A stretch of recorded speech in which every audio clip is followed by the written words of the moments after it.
الحمد لله رب العالمين والصلاة والسلام على أشرف الأنبياء والمرسلين وعلى آله وأصحابه وأهل بيته رضوان الله تعالى عليهم أجمعين أما بعد فأعوذ بالله من الشيطان الرجيم بسم الله الرحمن الرحيم وأنكحوا الأيام منكم والصالحين من عبادكم وإمائكم إن يكونوا فقراء يغنهم الله من فضله والله واسع عليم. عن علي رضي الله عنه أن النبي صلى الله عليه وسلم قال: يا علي ثلاث لا تؤخرها الصلاة إذا أتت والجنازة إذا حضرت والأيم إذا وجدت لها كفوا أو كما قال عليه الصلاة والتسليم. معزز اور محترم قابل صدر احترام عزیز اور بزرگوں،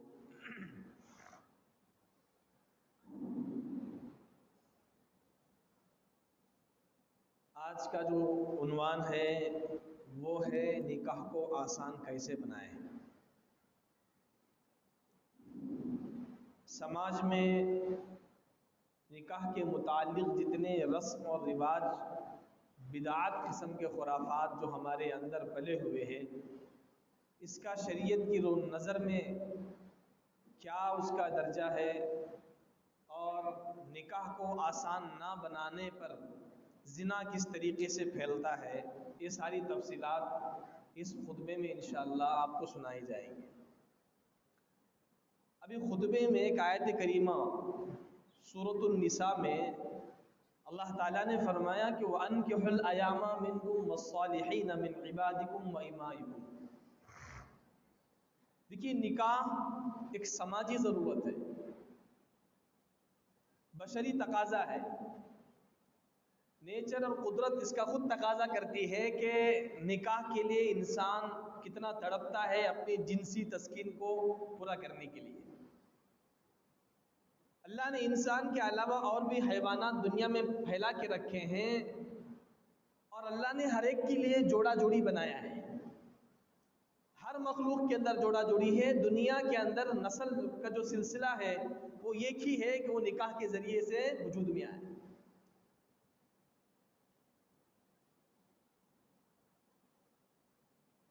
ساری دنیا اس بات کو مانتی ہے کہ نکاح ہونا چاہیے اور اپنی جنسی تسکین کا کوئی نہ کوئی محل ہونا چاہیے،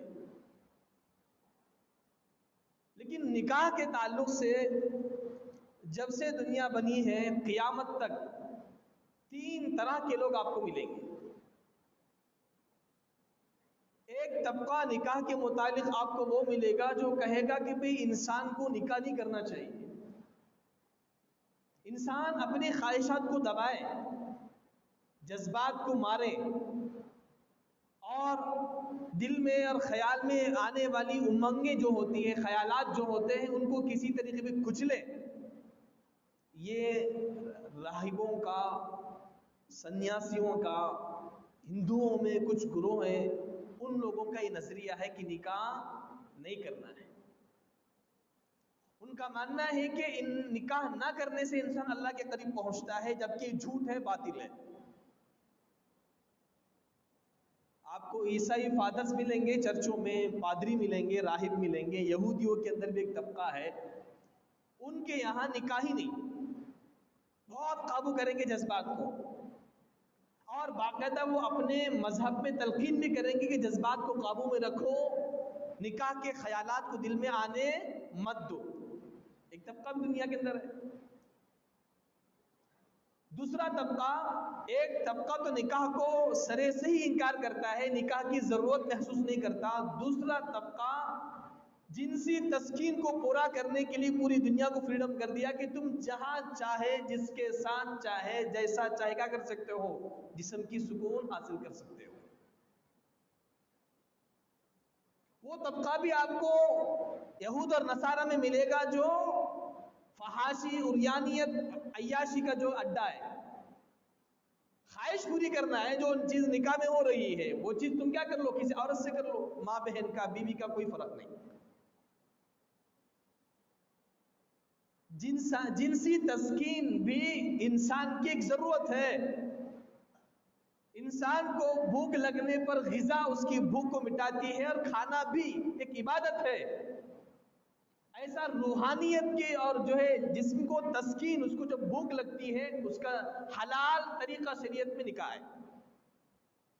تو بعض قوموں نے نکاح کو بالکل آزادانہ طریقہ بنا لیا کہ جس کے ساتھ چاہو اور جیسے چاہو جب چاہو کیا کر سکتے ہو، جنسی سکون حاصل کر سکتے ہو. اس کا دوسرا نام دے دیجئے زنا.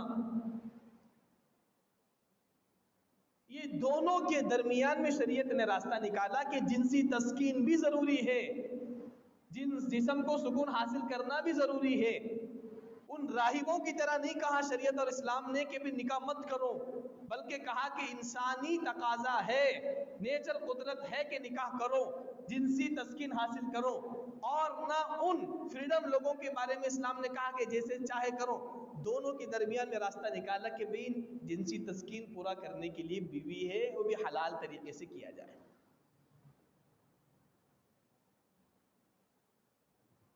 یہی درمیانی والا جو راستہ ہے، یہی شریعت مطہرہ کا راستہ ہے، جس سے انسانی تقاضا بھی پورا ہوتا ہے. حالانکہ نکاح کا مقصود صرف جسم کو سکون پہنچانا نہیں ہے، نسل کو پروموٹ کرنا ہے فیوچر میں. ایک اس میں سے ایک ذریعہ ہے جسمانی تسکین، ورنہ تبالد اور تناسل اولاد کو بڑھانے کا جو اسلام میں جو نظریہ ہے وہ صرف نکاح کے ذریعے پورا ہو سکتا ہے، دوسرا کوئی راستہ اس کے لیے نہیں ہے.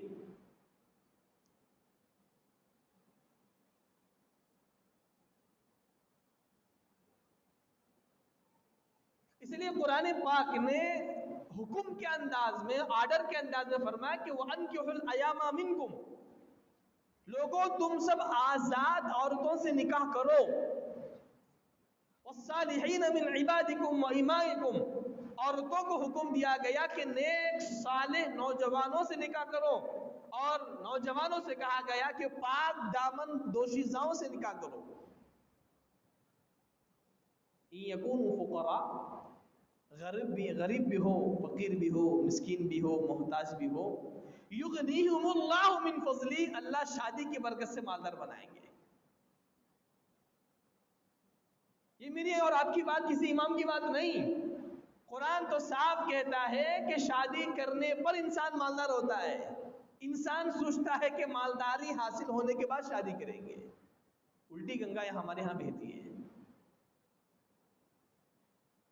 تو فرمایا یکونوا فقراء یغنیہم اللہ من فضلی، اگر وہ فقیر بھی رہے گا، شریعت مطہرہ کے طرز پر شادی کرے گا، اللہ اس کو غنی کر دیں گے، مالدار بنا دیں گے.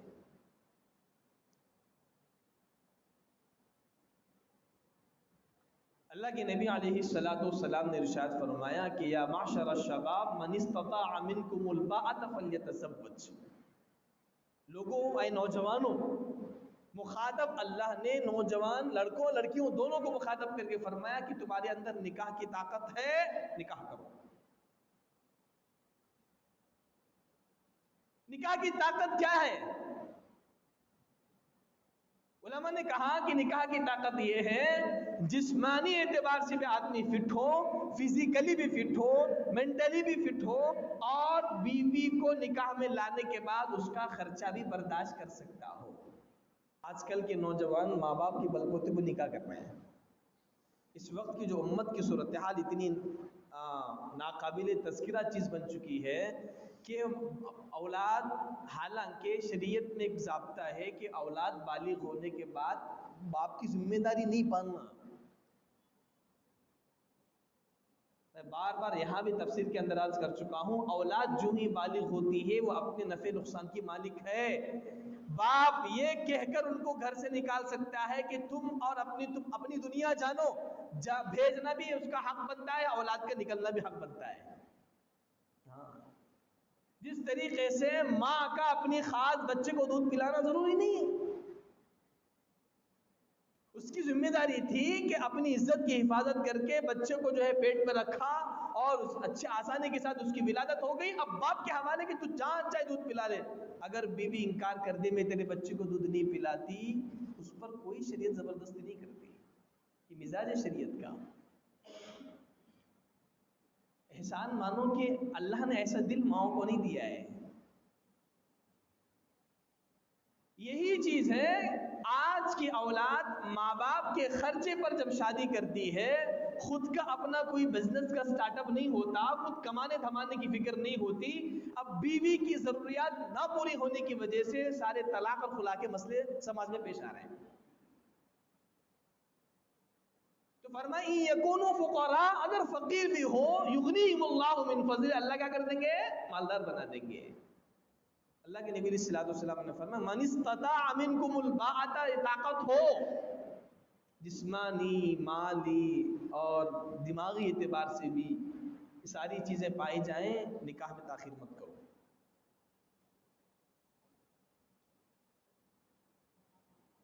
حضرت علی رضی اللہ عنہ سے اللہ کے نبی صلی اللہ علیہ وسلم نے فرمایا کہ یا علی ثلاث، فرمایا علی تین چیزیں ہیں لا تؤخرها، جب یہ چیزیں تیرے پاس آ جائیں تو ان میں تاخیر مت کر. الصلاۃ اذا اتت، جب فرض نماز کے وقت ہو جائے تو حاضر ہو جایا کرو. والجنازۃ اذا حضرت، جنازہ حاضر ہو جائے تو کسی بھی ولی کی اجازت کہ اس کی اجازت کو حاصل کرنا، فلاں آنا نہیں، جنازہ حاضر ہو گیا حضرت نماز پڑھ لو. والاییم اذا وجدت لها کفرا، اپنی اس دوشیزہ کے متعلق کوئی ایسا رشتہ آئے جو اس کے برابر مطابق ہو، فٹ ہو رہا ہو، نکاح میں تاخیر مت کرو. بچے سے متعلق کوئی بچی اگر فٹ ہو رہی ہے، نکاح کا رشتہ آ رہا ہے، بچے کے متعلق نکاح میں تاخیر مت کرو. اگر لڑکی کو نکاح کا رشتہ آ رہا ہے تو تب بھی کیا حکم دیا گیا کہ لا تؤخرها، اس کو تاخیر مت کرو.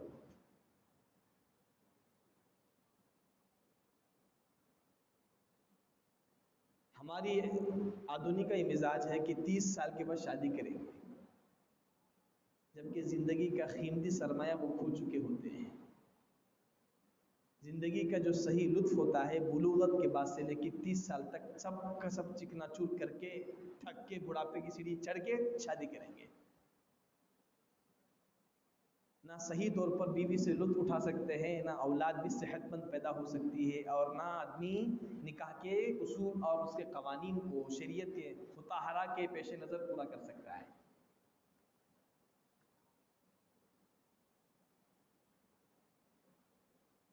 اللہ کے نبی علیہ السلام نے فرمایا کہ من استطاع منکم الباءۃ، اگر طاقت ہے تو کیا کر لو؟ فلیتزوج، نکاح کر لو. نکاح کرنے کا سب سے بڑا فائدہ یہ ہوتا ہے کہ دو زبردست گناہوں سے انسان محفوظ ہو سکتا ہے. فإنه أغض للبصر، یہ نکاحوں کی حفاظت کا سامان پیدا کرتا ہے. وأحسن للفرج، اور شرمگاہوں کی غلط استعمال سے بھی کیا کرتا ہے؟ حفاظت کرتا ہے.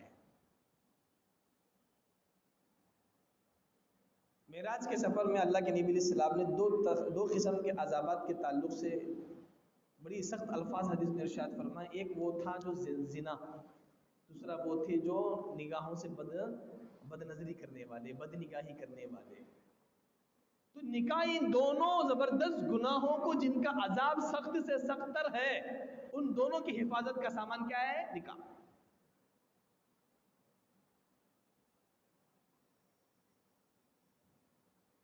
اب قرآن نے تو کہہ دیا کہ وَأَنكِحُوا الْأَيَامَ مِنكُمْ وَالصَّالِحِينَ مِنْ عِبَادِكُمْ کہ کیسی ہونی چاہیے جن سے ہم نکاح کر رہے ہیں؟ نیک. دوسری شرط قرآن نے اسی آیت میں لگا دی، غیر محسنین، غیر مصافحات ولا متخذات اخدان، پاک دمن ہونا چاہیے، اس کی عزت میں کہیں دھبا لگا ہوا نہ ہو. غیر مصافحات فرمایا باکرہ عورتوں سے نکاح کرو، ولا متخذات اخدان، اور ایسی عورتوں سے شادی نہ کرو جن کا کسی سے یارانہ ہو.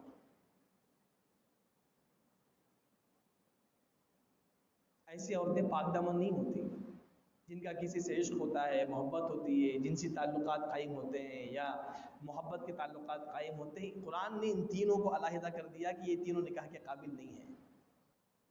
ایک عورت آئی اللہ کے نبی علیہ السلام کے پاس، کہا کہ یا رسول اللہ میرا نکاح کر دیجئے. جسم کے اعتبار سے بھی پس طاقت تھی، رنگ بھی اتنا یہ نہیں تھا، صحابہ میں تشکیل ہوئی تو ایک صحابی کھڑے ہوئے جو تمام صحابہ میں غریب تھے. تقاضا لے کر آئی عورت اللہ کے نبی علیہ الصلوۃ والسلام کے پاس کہ میرے سے کوئی نکاح کرنے کو تیار نہیں ہے, آپ میرا نکاح کرا دیجئے. اللہ کے نبی علیہ الصلوۃ والسلام نے تشکیل فرمائی تو ایک صحابی کھڑے ہو گئے, فرمایا کہ یا رسول اللہ میں ان سے نکاح کرنے کے لیے تیار ہوں. اللہ کے نبی علیہ الصلوۃ والسلام نے فرمایا کہ ان سے نکاح کرنے کے لیے کچھ ہے؟ فرمایا کچھ نہیں. دیکھو دیکھا گیا تو کچھ بھی نہیں. اس صحابی کو ایک دن کا وقت دیا گیا کہ جاؤ گھر میں تلاشی کرو, جو کچھ ملے میرے کل کے دن کیا کرو, دربار میں حاضر کرو. تو اللہ کے نبی صلی اللہ علیہ وسلم کے دیے ہوئے حکم کے مطابق صحابی گھر گئے, بہت کچھ تلاش کیا, کچھ بھی نہیں ملا. اللہ کے نبی علیہ السلام نے فرمایا لوہے کی کوئی چیز تو بھی ہے ہی نہیں. فرمایا کہ وہ بھی نہیں. اب اندازہ لگائیے کہ ان کی غربت کا کیا عالم ہوا ہوگا. لیکن اللہ کے نبی صلی اللہ علیہ وسلم نے منع نہیں فرمایا نکاح سے. جو تمہارے پاس کچھ نہیں ہے تم مہر کیسے ادا کرو گے, تم جاؤ جب تک نہیں کما لیتے تب تک تم نکاح مت کرو. نہیں, فرمایا تم کو قرآن کی کوئی سورت یاد ہے؟ فرمایا کہ ہاں یاد ہے. کہا میں اس عورت کا تمہارے نکاح میں اس لیے دے رہا ہوں اس شرط پر کہ تم جو قرآن سیکھ چکے ہو وہ تم اس کو سکھاؤ. امام بخاری امام مسلم صحیحین نے اس روایت کو نقل کر کے فرمایا اس حدیث سے ثابت ہے کہ نکاح کسی بھی صورتحال میں تاخیر نہیں کیا جا سکتا. جس سٹیج پہ بچہ ہے اس زمانے میں اللہ کے نبی علیہ السلام نے فرمایا جبکہ قلوب پاک تھے, دل صاف تھے, عورتوں کے اندر شریعت کا مزاج تھا, پاک دامنی تھی, عصمت کی حفاظت کا خیال تھا, اس زمانے میں اللہ کے نبی علیہ الصلوۃ والسلام نے نکاح میں تاخیر نہیں فرمائی. کہا کہ جو قرآن کی صورتیں یاد ہو وہ اپنی بیوی کو سناؤ, اسی شرط پر تمہارا نکاح طے ہوا ہے. کیونکہ آج کل کے مسلمانوں کے پاس اس صحابی کے پاس جتنا کچھ بھی نہیں تھا اس سے بھی بدتر حالت ہے ہماری. پھر بھی نکاح کو تاخیر کرنے کی ساری جو ہے کیا کر رہے ہیں, ہیلے بازیاں سوچ رہے ہیں. نکاح ہو گیا تو شریعت مطہرہ نے نکاح کو آسان سے آسان بنایا ہے. جب امت نے نکاح کو مشکل سے مشکل ترین بنایا ہے تو امت کے ہر گھر کے اندر زنا پھیلا ہوا ہے. پکی بات ہے. نکاح کو سماج میں اگر مشکل کرو گے خود بخود امت مسلمہ, بات غیروں کی نہیں کر رہا, بات میں اپنے امت مسلمہ کی کر رہا ہوں, زنا پوری آسانی کے ساتھ گھروں میں داخل ہو چکا ہے. وجہ ہم اور آپ. نکاح کو مشکل بنانے کی وجہ سے غریب دوشیزائیں اور باکرہ عورتیں بغیر نکاح کے جو ہے کیا کر اپنی جسمانی تسکین کا دوسروں کا زینت اور بستروں کی جو ہے زینت بن چکی ہے. کون اس کے ذمہ دار ہوں گے؟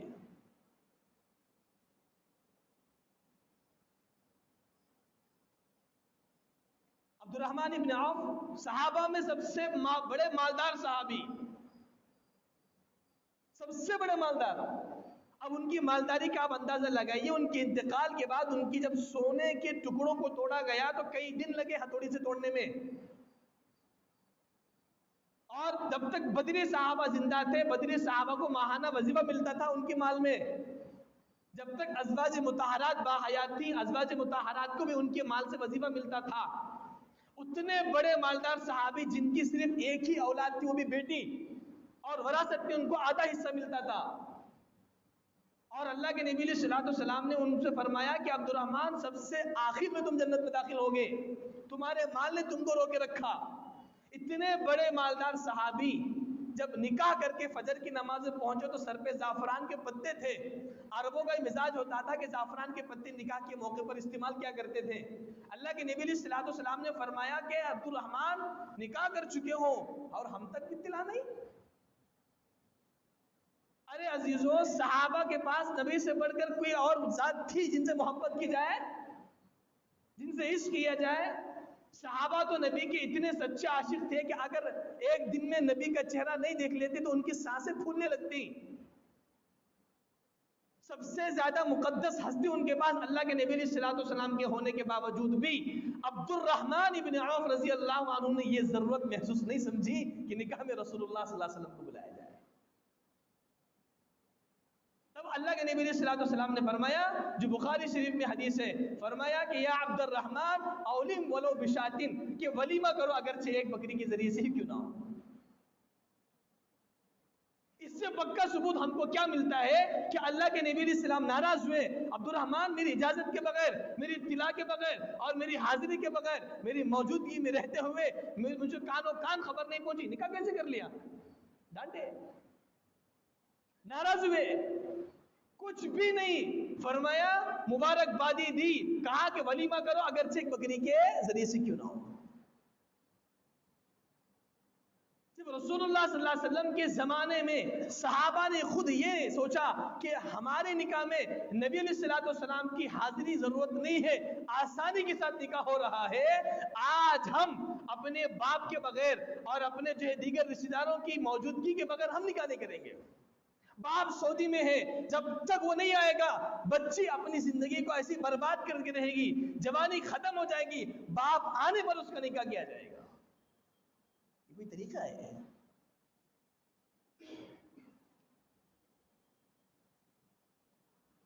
جبکہ اس زمانے میں کوئی گناہ کا تصور نہیں، کوئی جو ہے اس کا تصور نہیں۔ آج کل تو انٹرنیٹ نے پورے نوجوانوں کی جوانی کو برباد کر دیا ہے۔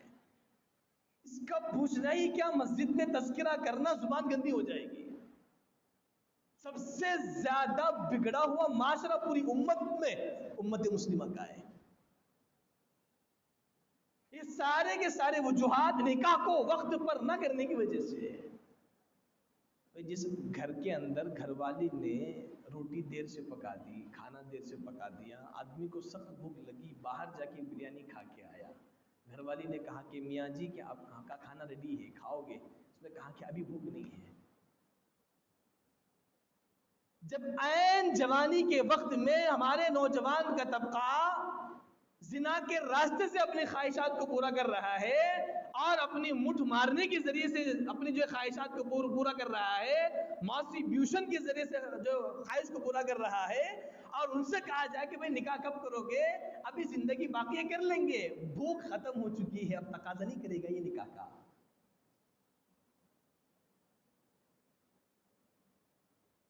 کیسے کرے گا تقاضا؟ جبکہ جو خواہشات بیوی کے ساتھ ہونی چاہیے تو آج کل تو فون پہ ہو رہا ہے۔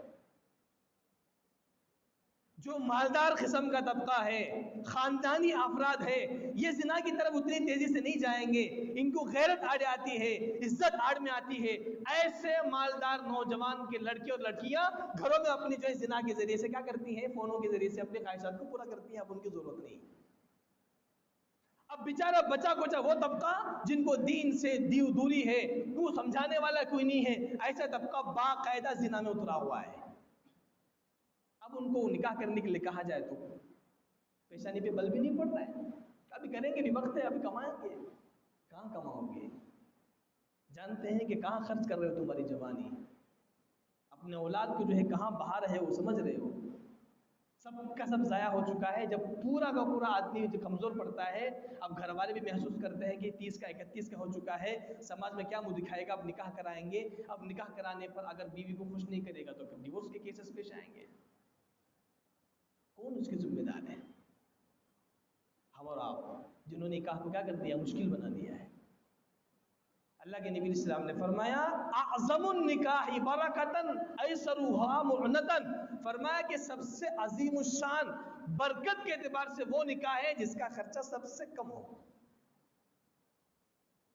ہم اس میں بولتا ہوں نا، ہمارے الٹی گنگا بہتی ہے۔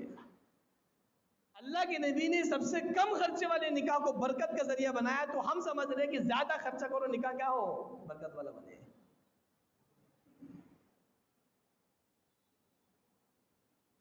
اور خدا را ہمارے آدمی کے جو رسم و رواج، بدعات، جو خرافات نکاح کے متعلق ہے، خدا کی قسم میں کئی جو ہے اسٹیٹ پھر چکا ہوں، ہر اعتبار سے جو ہے وہاں کا ماحول جان چکا ہوں، اتنا برا سسٹم یہاں کا کسی کی جگہ نہیں دیکھا۔ یہاں نوجوانوں کی جوانی برباد کی جا رہی ہے، عورتوں کی جو ہے لڑکیوں کو جو ہے ان کی جوانی کو صحیح بھوک نہ لگنے پر ان کو بھوک کھانا نہیں دیا جا رہا ہے، نکاح نہیں کیا جا رہا ہے۔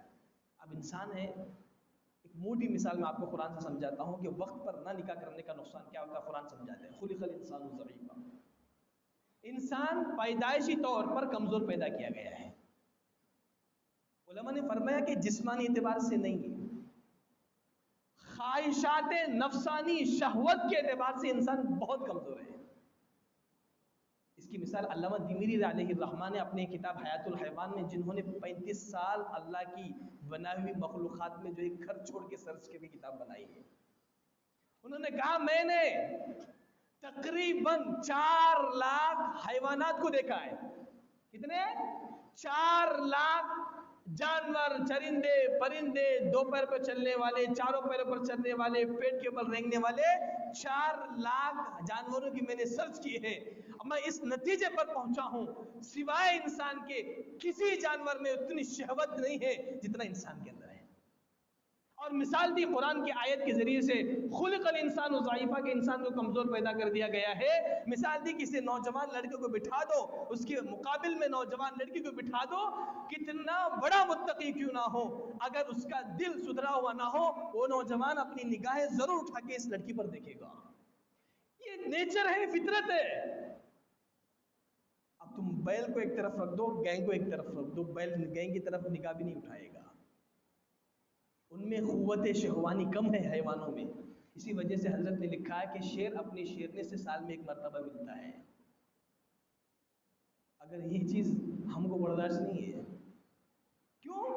وقت پہ نکاح نہیں ہو رہا ہے۔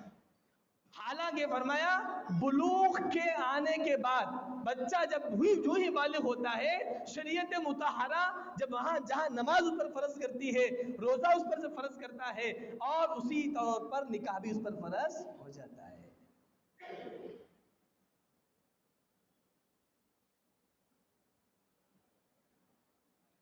اللہ کے نبی علیہ الصلوۃ والسلام نے 11 نکاح زندگی میں فرمائے۔ آپ کو معلوم ہے سب سے، ویسے تو آپ کا سب نکاح سوائے زینب بنت جہش کے جو ولیمہ ہوا بڑی سادگی کے ساتھ ہوا۔ زینب بنت جہش رضی اللہ عنہا کی نکاح میں اللہ کے نبی علیہ السلام نے 1 بکری ذبح کر کے پوری مدینے میں دعوت دی تھی بس۔ سب سے تعجب والا قصہ آپ کے سارے 11 نکاحوں میں سے وہ حضرت میمونہ رضی اللہ عنہا کا ہے۔ جب اللہ کے نبی علیہ السلام عمرۃ القضاء کر کے جب واپس لوٹ رہے تھے، وہاں پہ حضرت میمونہ رضی اللہ عنہا سے نکاح فرمایا، اور جب ولیمے کی باری آئی فرمایا سب صحابہ سے اپنے اپنے توشے نکالو، دسترخوان میرا، توشہ آپ کا، ولیمہ میرا۔ اس سے زیادہ سادگی کا ثبوت میں آپ کو سیرت سے کیا بتاؤں؟ کیا میرج ہال میں ہی نکاح ہوگا؟ کیا میرج فنکشن ہالوں کے اندر ہی ولیمہ ہوگا؟ کیا دال کھانا چٹنی روٹی کلا کے ولیمہ نہیں کر سکتے؟ اب اس نکاح پر تو قرضے پر قرضے، اور تم کو مارکیٹ میں کوئی قرضے ہنسنے والا تو آپشن ہے ہی نہیں۔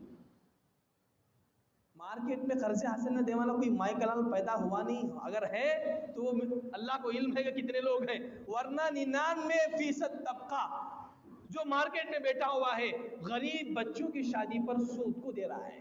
اب غریب بھی لے رہا ہے، 4 لوگ کیا کہیں گے؟ بچے کی شادی ہے، نہ دھوم ہے، نہ دھام ہے، نہ چھو ہے، نہ چاہ ہے۔ ایک عبادت کو زندہ کرنے کے لیے حرام کا راستہ ڈھونڈ رہے ہیں۔ علماء نے فرمایا کہ کسی بھی نیک عمل کو حرام کے ذریعے سے پورا کرنا، اس میں شرکت کرنا بھی گناہ ہے۔ شرکت کرنا بھی گناہ ہے۔ ہدایہ میں لکھا ہے کہ امام ابو حنیفہ علیہ الرحمہ کا مزاج تھا کہ آپ کسی کی نکاح میں شرکت نہیں ہوتے تھے۔ یہ اس زمانے کے بعد ہے جبکہ صحابہ کے زمانے کے ساتھ ان کا زمانہ ملا ہوا، خیر القرون کے زمانے میں ہے۔ تب امام صاحب فرما رہے ابو حنیفہ علیہ الرحمہ نے ہمارے زمانے میں شادی بیاہ کو نہیں جانا اچھا فتویٰ دیا تھا۔ ایک بڑے تاجر نے کوفہ کے مجبوراً جو ہے، حضرت کا بڑا معتقد تھا، حضرت نے نہ جانا جو ہے مصلحت نہیں سمجھا تو جانا مصلحت سمجھا تو گیا تو وہاں پہ ڈھول باجا ہو رہا ہے۔ دعی ابو حنیفہ الی النکاح، ابو حنیفہ کو جب ولیمے کی طرف دعوت دی گئی، جب وہ پہنچے وہاں دیکھا کہ وہاں پہ دف لگے ہوئے ہیں، ڈھول باجا ہو رہا ہے۔ حضرت نے قسم کھا لی زندگی میں کبھی کسی کی نکاح میں شرکت نہیں کروں گا۔ خیر القرون کا جب یہ دور، یہ حالت ہے، اب تو قیامت کے قرب میں ہے، قیامت قریب ہمارے سے ہے، دجال کی فتنے ہمارے اوپر ہیں، نت نئے فتنوں کے زمانے کے اندر اب تو ڈر یہ لگتا ہے کہ کسی کی نکاح میں شریک ہی نہ ہو۔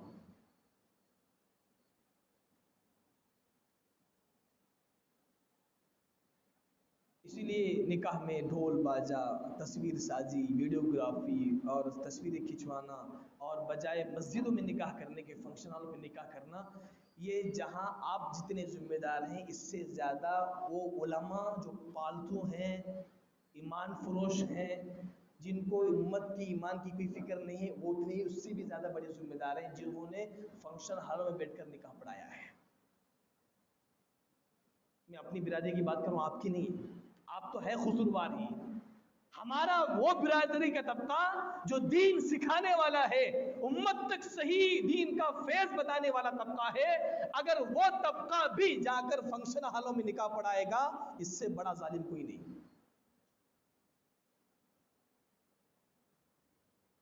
ہمارے قاضی لے لو، نائب قاضی لے لو، خطیب لے لو، یہ سب کے سب اس میں برابر کے ذمہ دار ہے۔ اسی لیے فتاوی شامی میں مسئلہ لکھا ہے، نکاح پڑھانا مسجد میں افضل ہے۔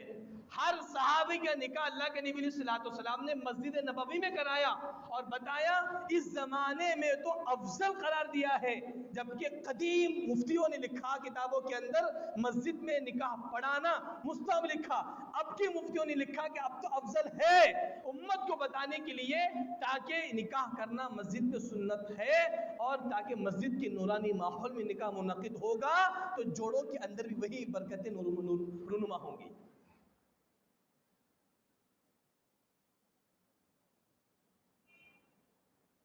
اس لیے یہ جہیز کا مسئلہ، باراتیوں کا مسئلہ، ابھی میں کیونکہ اس عنوان کو چھیڑ چکا ہوں، تقریباً 4 جمعہ سے میں اسی پر بات کر رہا تھا، مالی اعتبار سے، معاملات کے اعتبار سے، اب میں اتر چکا ہوں معاشرے میں۔ ہمارے معاشرے میں سب سے بڑا جو افضل اگر کوئی عمل ہے تو معاشرے میں نکاح۔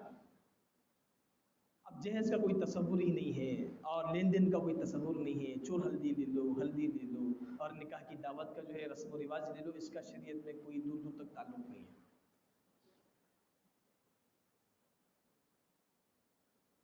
اللہ کے نبی علیہ الصلوۃ والسلام حضرت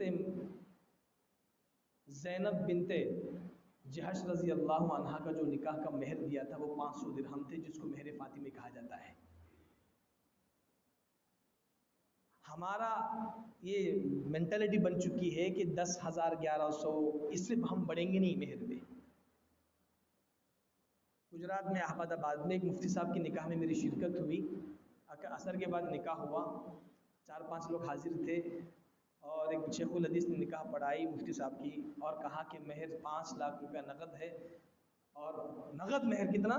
5 لاکھ روپیہ ہے، مہر معجل دیا جا رہا ہے۔ جب گھر پر پہنچے تو 15 سے زیادہ افراد ولیمے میں شریک نہیں تھے۔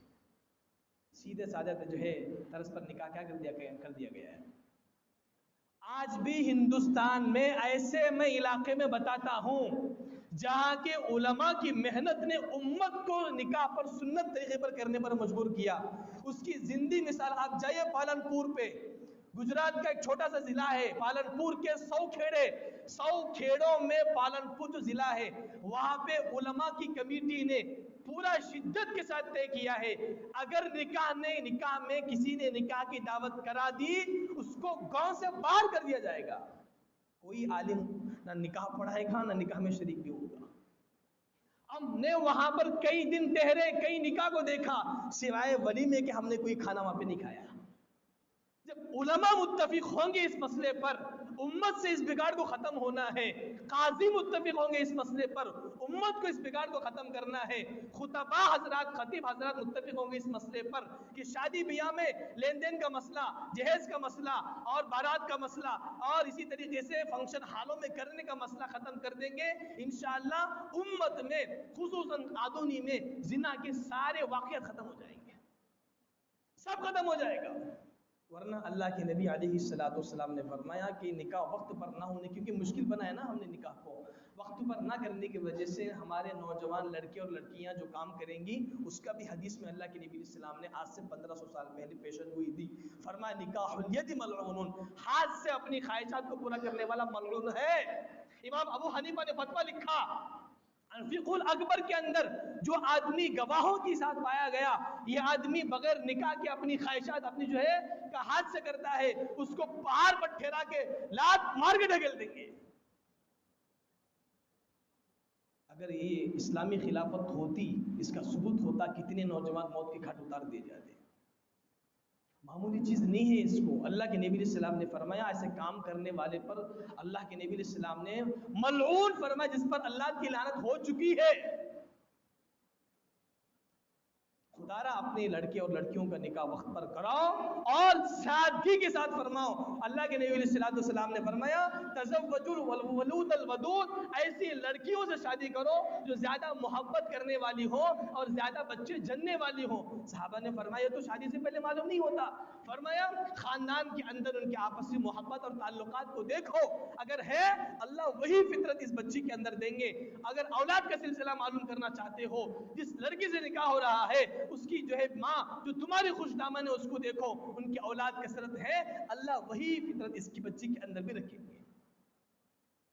دینداری کو پہلے رکھو. انشاءاللہ اس عنوان پر کہ کن عورتوں سے نکاح ہوگا اور شریعت نے کن عورتوں کو جو ہے پریفرنس دیا ہے نکاح کرنے کے سلسلے میں اگلی جمعہ بیان کروں گا. صرف مجھے یہ جمعہ عرض کرنا تھا کہ نکاح کو آسان بناؤ، زنا خود بخود مہنگا ہو جائے گا. ورنہ اللہ کے نبی علیہ السلام کے آخری حدیث سنا کے بعد اپنی بات کو ختم کرتا ہوں. قرب قیامت میں میری امت پر ایسا دور بھی چلے گا، میری امت چوراہوں پر جو ہے جانوروں کی طرح زنا کرے گی جیسا کہ کتا اور کتی کرتے ہیں. اور اس وقت کا بہترین آدمی وہ ہوگا جو یہ کہے گا کہ جو کرنا ہے بازو جا کے کریے، ہم کو جانے کا راستہ دیجیے. کیا یہ دور دیکھنا ہے جبکہ کئی ملکوں کے اندر یہ عام ہو چکا ہے. جو ایک جنگل کو آگ لگی، ضروری نہیں کہ ہم انتظار کرتے بیٹھیں، پورے جنگل اس کی زد میں آ جائیں گے. ساری دنیا عریانیت، فحاشی اور ننگا پن پہ جو ہے زیادہ پروموٹ کر رہی ہے. ہمارے نوجوان بھی اسی کی طرف تیزی کے ساتھ بھاگ رہے ہیں. تبھی اللہ کے نبی علیہ السلام نے فرمایا لِكُلِّ أُمَّةٍ فِتْنَةٌ وَفِتْنَةُ أُمَّتِي الْمَالُ وَالْمَرْأَةُ. ہر امت کو آدم سے لے کے حضرت عیسیٰ علیہ السلام تک اللہ نے ہر امت کو ایک آزمائش کی چیز دی تھی. وہ کیا تھا؟ مال. لیکن میری امت کو اللہ نے جو دیا ہے، دو فتنے دیے ہیں. مال بھی فتنہ میری امت کا ہے، عورت بھی میری امت کا فتنہ ہے. اس کے حدیث کے پیش نظر اپنے وقت پر نکاح کرنے کی فکر سوچو. غریب ہو کیونکہ تم بعد میں آ چکے ہیں، میں پہلے عرض کر چکا تھا ان یکونوا فقراء یغنیہم اللہ من فضلی. غربت کی حالت میں بھی شادی کرو، اللہ اس نکاح کی برکت سے تم کو مالدار بنائیں گے. امام شافعی علیہ الرحمہ کا مذہب بھی ہے، آج بھی شباب اس پر عمل کرتے ہیں کیرلا اور تھائیلینڈ کے اندر، کہ وہ بالغ ہوتے ہی پہلے بچی کا رشتہ طے کر دیتے ہیں. اور فرمایا امام شافعی علیہ الرحمہ نے کہ میرے نزدیک نکاح کرنے سے ہی آدمی مالدار ہوتا ہے، کوئی اور راستہ نہیں. اس لیے اللہ نے نکاح میں برکتیں رکھی ہیں اور اپنی آنکھوں اور شرمگاہوں کی حفاظت کا سامان رکھا ہے. تم جو چاہتے تمہارے دل کی خواہش بتاتا ہوں، مالدار بننا چاہتے ہو نا، دل کی آوازیں میرے کانوں تک پہنچ رہی ہیں، مالدار بننا چاہتے ہو نکاح کرو، اللہ اس نکاح کی برکت کے ذریعے سے تم کو مالداری دیں گے. اللہ سے دعا ہے اللہ ہم سب کو اپنے نوجوانوں کو، نوجوان لڑکیوں کو وقت پر نکاح کرنے کی توفیق عطا فرمائے اور اس کی سمجھ ہماری امت کے جو ہے ماں باپ تک اللہ ہم کو سمجھانے کی توفیق عطا فرمائے. وآخر دعوانا ان الحمد للہ رب العالمین. جو سنت